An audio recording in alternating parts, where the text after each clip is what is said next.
They're definitely loaded for bear, and they should be.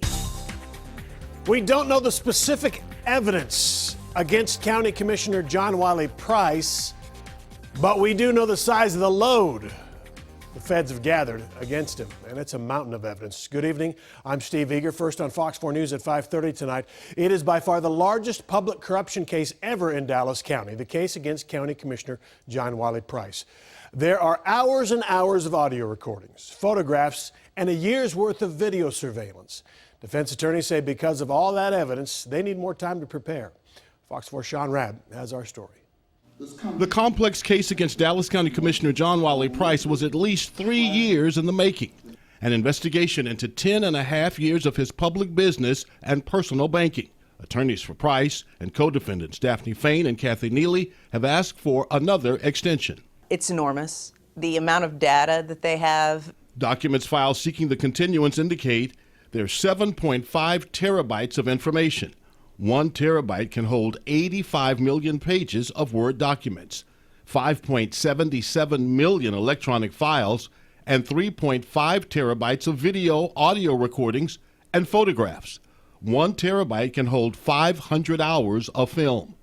Attorney Stephanie Luce-Ola, with experience in white-collar and corruption cases, is not involved in the Price case. This is a difficult case to organize. I mean, it's an all hands on deck. They've got a number of lawyers working on it, and the support staff who are helping those attorneys, I'm sure, is immense. For the first time, we've learned the government has audio recordings and photographs of Price and others, and 1 year of video from what's known as poll cameras trained on the commissioner's Oak Cliff home.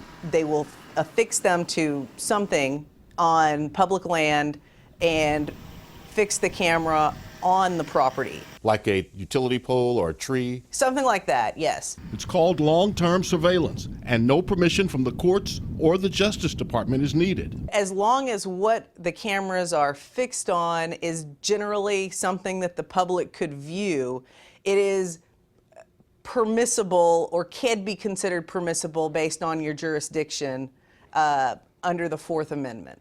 Just because there is such a mountain, a Mount Everest of evidence, doesn't mean the defendants will be found guilty. That's correct. Absolutely. Right now, waiting for the judge to rule, the government not opposing the request for more time.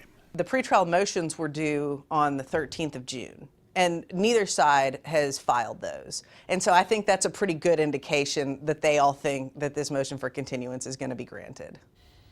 Okay, Sean, we've all seen courtroom dramas on TV. We all are familiar with the term discovery. That's where the prosecutors turn over this evidence. But they don't have to say, hey, you might want to look at this video that is 120 hours into this piece. They just hand it over. Right, and that is where the problem lies for the defense, because they don't know the foundation, if you will, of the government's case. Here's all the evidence, have to give that over. Now you have to go through it and prepare a case, and we're not going to exactly reveal our hand in what we're going to try to bring forth in court. That's a lot. I mean, you outlined how many millions of pages it would be, or hours and hours of video. And there's actually special technology that the Federal Public Defender's Office training the attorneys representing these defendants on to help them go through this type of evidence. If that technology works in any way, it'll become part and parcel of defense cases going forward. But that's how massive this is. Yeah, there's no way they can look at all the hours of tape or read every document. All right, Sean Rabb, thanks. All right.